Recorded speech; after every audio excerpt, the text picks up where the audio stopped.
नमस्कार, मैं शंभू कुमार सिंह और आप देख रहे हैं नेशनल दस्तक। मेरे साथ खास मेहमान हैं भंते राज रत्न अम्बेडकर। अभी हमारे साथ थाईलैंड से जुड़ रहे हैं और एक बड़ी कामयाबी मिली है बुद्धिस्ट सोसाइटी ऑफ इंडिया की को, जिसके जी। कर्ता धर्ता है राजरत्न साहब।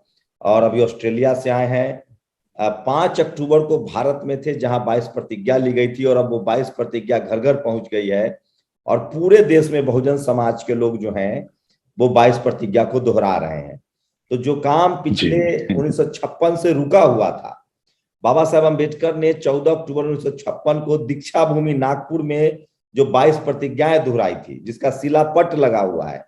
और जो बुध में भारत का आंदोलन रुका हुआ था, एकाएक 5 अक्टूबर के बाद से तेज हो गया है। और उसका आपको क्रेडिट आपको राजरत्न अम्बेडकर साहब को देना पड़ेगा। और वो मेरे साथ इस समय थाईलैंड से जुड़ रहे हैं। जय भीम, नमो बुद्धाय, आपका स्वागत है। क्या अपडेट है? थाईलैंड में कोई बड़ा समझौता हुआ है? जय भीम, नमो बुद्धाय। शंभू जी, थाईलैंड देखिए, बहुत ये मेरी दूसरी ही कॉन्फ्रेंस है वर्ल्ड फेलोशिप ऑफ बुद्धिस्ट की। जी। मुझे जब मैं पढ़ाई कर रहा था बाबा साहब अम्बेडकर जी के बारे में, उनके पीएचडी के, उनके विषय पर पीएचडी के, तो हम्म। बाबा साहब की बुद्धिस्ट मूवमेंट को मैं पढ़ रहा था कि बाबा साहब की बुद्धिस्ट मूवमेंट क्या है। क्योंकि बाबा साहब ने एक जगह पर जैसे आपने बौद्ध धम्म दीक्षा का उल्लेख किया, हम्म। 15 अक्टूबर 1956 में बाबा साहब का हिस्टोरिकल स्पीच है, जिसे हर एक बुद्धिस्ट व्यक्ति ने पढ़ना जरूरी है, हर बौद्ध ने पढ़ना जरूरी है, और बुद्धिस्ट मूवमेंट चलाने वालों ने भी पढ़ना जरूरी है।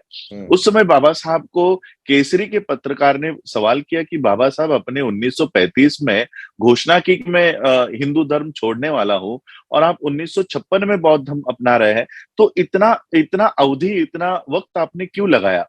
तब बाबा साहब ने जवाब दिया है कि धर्म का काम करना इतना आसान नहीं है। मैं इतने सालों तक भारत में जमीन को जोत रहा था, जमीन तैयार कर रहा था, और आज मैंने बौद्ध धर्म का बीज इसमें डाल दिया है। तो बाबा साहब अम्बेडकर जी ने इतने साल जो काम किया है, वो भारत में बौद्ध भूमि को बाबा साहब ने तैयार किया, और बाबा साहब ने उस समय वो बौद्ध बीज डाला है। और उस समय से बाबा साहब अम्बेडकर जी ने, उससे पहले से ही 1950 से ही बाबा साहब ने हमें वर्ल्ड फेलोशिप ऑफ बुद्धिस्ट से जोड़ रखा था। और जब मुझे ये पता चला कि बाबा साहब अम्बेडकर जी ने हमें इस ऑर्गेनाइजेशन से जोड़ रखा हुआ है, तो फिर ये ऑर्गेनाइजेशन हमें बुलाती क्यों नहीं है, इसके मेल्स हमें क्यों नहीं आ रहे हैं? तो हमारे पूना में, मैं उनका नाम नहीं लेना चाहता, वो गवर्नमेंट पे एक बड़े प्रोफेसर है, तो कहीं उनको दिक्कत ना ये मनुवादी कर दे। तो उन्होंने वो यूनाइटेड नेशंस के एकेडमिक कॉन्फ्रेंस के लिए जा रहे थे, तो उन्होंने कहा कि राजरतन जी, हम जा रहे हैं, आपका काम United world fellowship of Buddhist में कुछ काम है, तो आप हमारे साथ क्यों नहीं चलते? तो वो मुझे लेकर आए, और यूनाइटेड नेशंस की कॉन्फ्रेंस अटेंड करने के बाद हम डब्ल्यूएफबी की कॉन्फ्रेंस में गए, हेडक्वार्टर पर गए, और उनको हमने पूछा कि बाबा साहब अम्बेडकर जो 1950 में आपके फाउंडेशन के कार्यक्रम में थे, तो और 1954 को बोधिसत्व पदवी ये तक वर्ल्ड फेलोशिप ऑफ बुद्धिस्ट के प्रेसिडेंट ने बाबा साहब अम्बेडकर जी को दी है, 1956 में बाबा साहब अम्बेडकर जी का इतना स्पीच हुआ है, तो फिर आज बाबा साहब की संस्था को आप क्यों नहीं आमंत्रित करते हो? तो उन्होंने फिर हमें जवाब दिया कि बाबा साहब की जो संस्था है, ये बाबा साहब अम्बेडकर जी तक तो हमारे साथ संपर्क में बनी रही, लेकिन उसके पश्चात, बाबा साहब के पश्चात, ये संस्था के जो मेंबरशिप फी भरनी होती है, जो कॉन्फ्रेंसेस अटेंड करनी होती है, ये कभी वहां हमारे पास आए नहीं, और फिर इसलिए कुछ सालों बाद हमने इसकी सदस्यता जो है वो रद्द कर दी। तो 2017 में मैं उस समय गया था, और फिर उनको कहा कि आपकी जो भी कुछ फीस है हमें बताइए, हम वो फीस भरने को तैयार है। तब हमने उनकी जो भी फीस थी, पेंडिंग फीस थी, वो भरी, और इस संस्था की सदस्यता हमने इसको रिन्यू किया, और इसका परिणाम ये हुआ कि 2018 में हमें फिर से इसका न्योता आना शुरू हुआ। और 2018 में 29th कॉन्फ्रेंस हो रही थी, यानी बाबा साहब पहली, तीसरी और चौथी कॉन्फ्रेंस में गए थे। हर 2 साल बाद ये लोग इकट्ठा होता है, बहुत देश इकट्ठा होता है। 1950 में 27 देशों से ये कारवां शुरू हुआ था, आज 2022 में ये 128 देशों तक पहुंच चुका है। यानी 128 बौद्ध देश ये वर्ल्ड फेलोशिप ऑफ बुद्धिस्ट के सदस्य है। और हर 2 साल ये एक दिन 2 साल में 5 दिनों के लिए ये कॉन्फ्रेंस होती है, किसी भी बौद्ध देश में होती है। तो 2018 में पहली बार मैं वहां पर गया, और वहां पर जाकर मैंने देखा कि यहाँ पर बौद्धों के नाम पर तिवारी जी, त्रिपाठी जी, वो जो चोटी रखकर आते हैं, और इतना बड़ा वो कुमकुम लगा के बैठे हुए हैं। मैंने कहा ये तो बौद्ध भी नहीं है। और आज भी मैंने कल कुछ लाइव किए थे, मैंने उसको फिर वापस डिलीट कर दिए। यानी ये लोग बौद्ध धर्म का पैसा लेने के लिए यहाँ पर आते हैं, लेकिन बुद्ध की वंदना करने के लिए ये खड़े भी नहीं होते। इस तरह के आचरण मुझे यहाँ पर दिखाई दिया। और फिर मैंने उस समय कहा था कि नहीं, हमको यहाँ पर अपना प्रतिनिधित्व यहाँ पर जताना चाहिए। और 2018 में हम पढ़ाई कर रहे थे, क्या होता है WFB, इसकी मीटिंग्स कैसे होती है, इसमें इसमें क्या चलता है, काम कैसे चलता है, इसकी सारी जानकारी प्राप्त कर रहे थे। और आज इस बार जब मीटिंग शुरू हुई और फिर अलग अलग कमिटीज यहाँ पर बनी हुई है, तो हमें पूछा गया कि आपको किस कमिटी में बैठना है, आपको किस कमिटी में जाना है। तो हम लोग publication, education, culture and arts की जो बहुत महत्वपूर्ण है, क्योंकि हमारे पास इंडिया में हमारे पास पब्लिकेशन नहीं है, बौद्ध लिटरेचर नहीं है, एजुकेशन नहीं है, कल्चर, हमारा बौद्धों का कल्चर क्या है ये हम बौद्धों को नहीं पता। बुद्धिस्ट आर्ट में हमारे कितने सारे बच्चे हैं जिनको बुद्धिस्ट आर्ट का तो प्लेटफॉर्म नहीं वहां मिल पा वहां रहा। भी तो मैंने वहां भी यहाँ के जो हाँ, जो सवर्ण समाज के लोग हैं और हिंदू धर्म के मानने वाले, वो इसमें मेंबर हैं। बहुत है यहाँ पर तो। मेरे ख्याल से अम्बेडकराइट, मैं और मैंने जो बुद्धिस्ट सोसाइटी ऑफ इंडिया के और 3 मेंबर बुलाए हैं, हम तीन और 2-4 लोग यहाँ पर अम्बेडकराइट्स आपको दिखाई देंगे। बाकी जितने भी लोग यहाँ पर आए हैं, मैंने उनके प्रोफाइल चेक किए, उनके नाम चेक किए, सारे के सारे ये जो लोग हैं ये कहीं ना कहीं मोदी के साथ दिखाई दे रहे हैं, योगी के साथ दिखाई दे रहे हैं, वो हिंदू परिषद का अध्यक्ष है उसके साथ दिखाई दे रहे हैं। यानी ये जो लोग भारत से यहाँ पर रिप्रेजेंटेशन देने आ रहे हैं। पिछली बार 2018 में मैंने काफी संख्या में इन लोगों को ये एक्सपोज किया सरकारी था कि सरकारी ये लोग तो मदद से जा बहुत। रहे हैं? ये सरकारी मदद से जा हाँ, रहे हैं या खुद के पैसे से जा रहे हैं वहां? नहीं, ये यहाँ पर रजिस्ट्रेशन जो होता है, यहाँ के आना जाना रहना यहाँ पर WFB खुद करती है।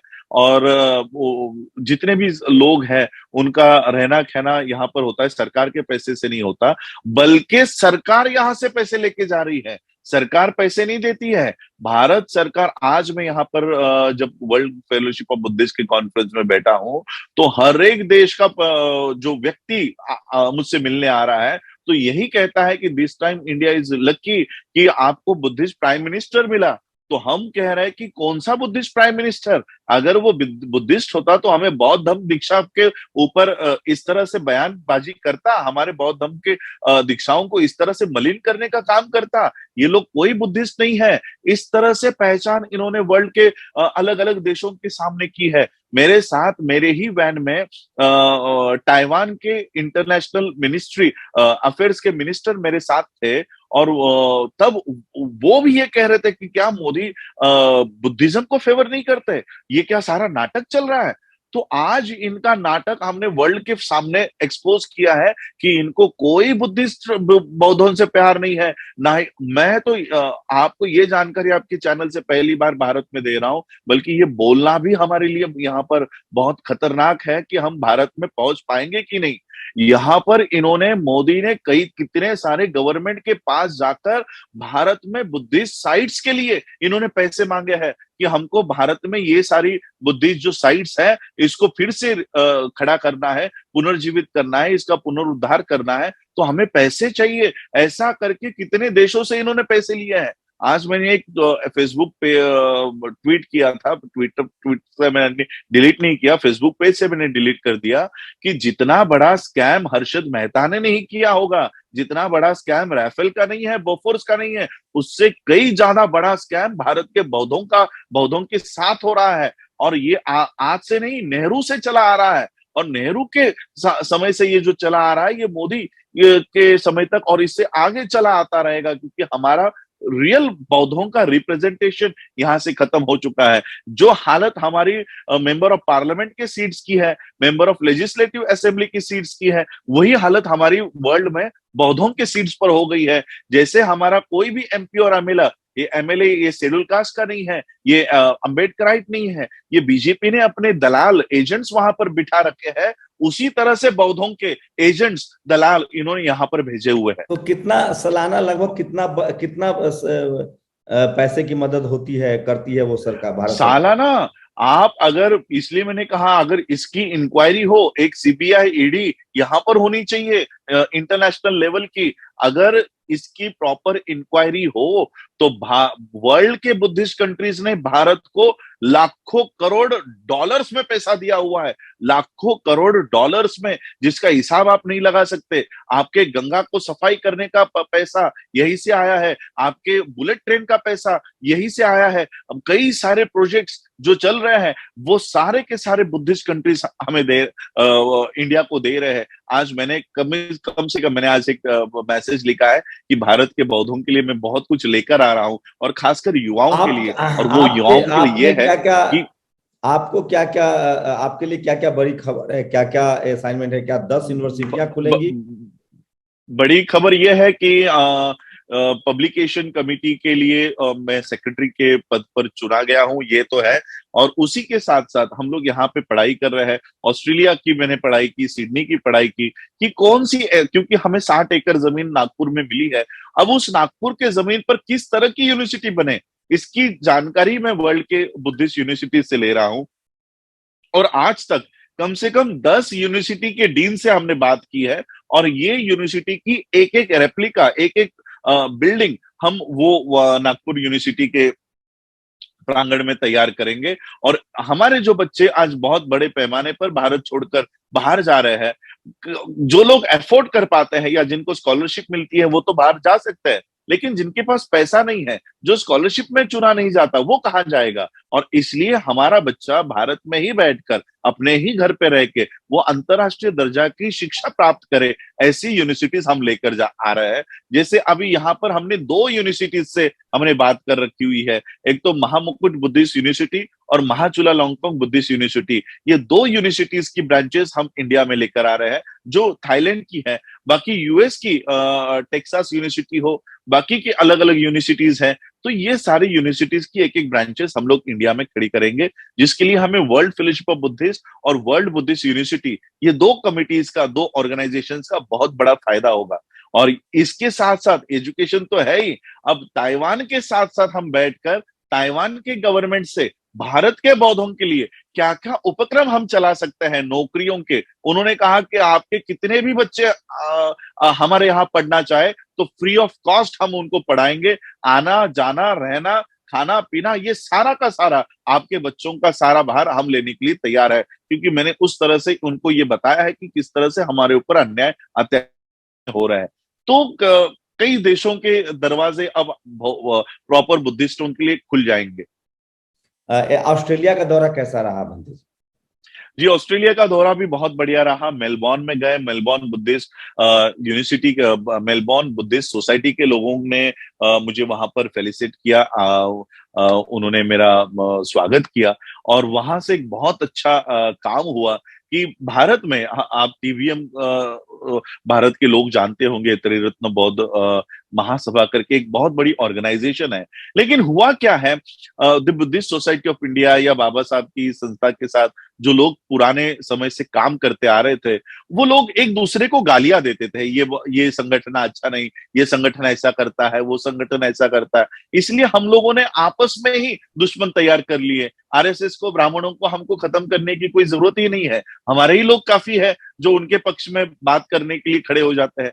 तो हमने आपस में ही दुश्मनी शुरू कर ली, और इसलिए आज वहां से एक अच्छा मैत्री का संदेश लेकर आया हूं कि टीबीएम, त्रिरत्न बौद्ध महासभा, ये भी बाबा साहब को मानती है। बाबा साहब के साथ संघ रक्षित जो है उनकी मुलाकात हुई है, और संघ रक्षित की मूवमेंट और बाबा साहब की मूवमेंट कोई अलग अलग नहीं है। और इसलिए टीबीएम ये वर्ल्ड लेवल पर बुद्धिस्ट सोसाइटी ऑफ इंडिया को मदद करके, सहायता करके, जो रिसोर्सेज अगर बुद्धिस्ट सोसाइटी ऑफ इंडिया के पास नहीं है वो बुद्धिस्ट सोसाइटी को देने का काम टीबीएम करेगी। और बुद्धिस्ट सेमिनरीज यानी बौद्धों की शिक्षा, बौद्ध प्रचारक जो है उनको ट्रेन करके बौद्धों में भेजने का काम भी नेशनल लेवल पर, इंटरनेशनल लेवल पर टीबीएम के साथ हम लोग बैठकर करेंगे। तो ये एक, मुझे लगता है ये हमारी दौरे की एक बहुत अच्छी बात ये रही। दूसरी बात ये अच्छी रही कि वहां पे पार्लियामेंट में मेरा दौरा रखा गया था और पार्लियामेंट्रियन ने हमें वहां पर जो बताया कि उस देश में किस तरह से 140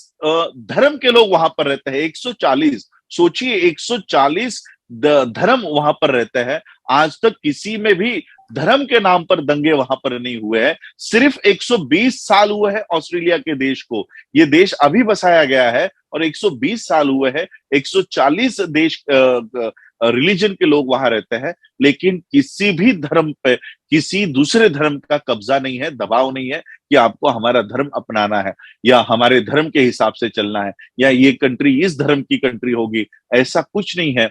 और फिर वियतनामीज जो बुद्धिस्ट वहां पर मेंबर ऑफ पार्लियामेंट बने हैं, उन्होंने कहा कि आपके मल्टीकल्चरलिज्म को हम लोग सपोर्ट करते हैं। जो भी कल्चर आपका बौद्धों का है वो उसका सम्मान अलग अलग जाति के और धर्म के लोगों को करना चाहिए। ये बौद्धों 22 प्रतिज्ञा अगर बौद्धों का कल्चर है तो उस कल्चर को बाकी के धर्म के लोगों को एक्सेप्ट करना होगा कि ये हमारा कल्चर है। हम किसी भगवान को गाली नहीं दे रहे, हम सिर्फ ये कह रहे हैं कि बौद्ध होते समय हम ये पुरानी रीति रिवाज को छोड़कर हम आ रहे हैं। राम, ब्रह्मा, कृष्ण, महेश, गणेश, इसको छोड़कर आ रहे हैं। हम इनको नहीं मानेंगे और इसकी पूजा नहीं करेंगे। बताइए कौन सा अपशब्द इन वाक्यों में है?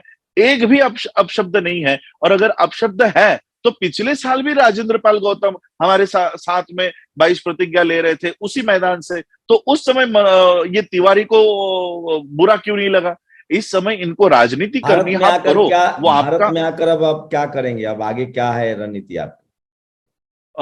रणनीति में अभी डिस्क्लोज नहीं करूंगा क्योंकि फिर वो ऐसा ना हो जाए कि हमारा प्री प्लान था, तो वो रणनीति हम ये डिस्क्लोज नहीं करेंगे। लेकिन एक बात जरूर है कि इनके इस तरह की कंट्रोवर्सी क्रिएट करने से अब हमारे 22 प्रतिज्ञाओं को एक लीगल मान्यता मिलने वाली है कि कोई भी कोर्ट अगर कहीं पर भी हम लोग खड़े होकर ये 22 प्रतिज्ञा कहे तो शायद कल पुलिस प्रोटेक्शन हमको इस 22 प्रतिज्ञा बोलने के लिए मिले। इस तरह से आगे की रणनीति हम लोग कर रहे हैं। सुप्रीम कोर्ट से हम इसके लिए मान्यता लेकर आएंगे कि 22 प्रतिज्ञा बौद्धों का कल्चर का भाग है और इसे कोई रोक नहीं सकता, कोई मना नहीं कर सकता, क्योंकि भारत का प्रधानमंत्री उन 22 प्रतिज्ञाओं को नमन करता है।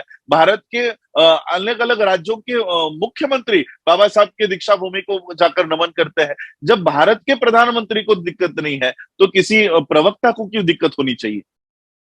जी शुक्रिया भंते जी हमारे साथ जुड़ने के लिए। तो ये थे भंते राजरत्न अम्बेडकर जो हमारे साथ थाईलैंड से जुड़ रहे थे।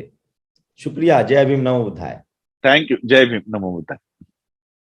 नेशनल दस्तक की आपसे गुजारिश है कि अगर इसको बचाना चाहते हैं तो नेशनल दस्तक को सब्सक्राइब करने के लिए रेड कलर के सब्सक्राइब बटन को दबाएं, फिर बेल आइकन की घंटी दबाएं। नेशनल दस्तक को बचाने के लिए बहुत जरूरी है कि हर खबर को शेयर करें, लाइक करें, कमेंट जरूर करें।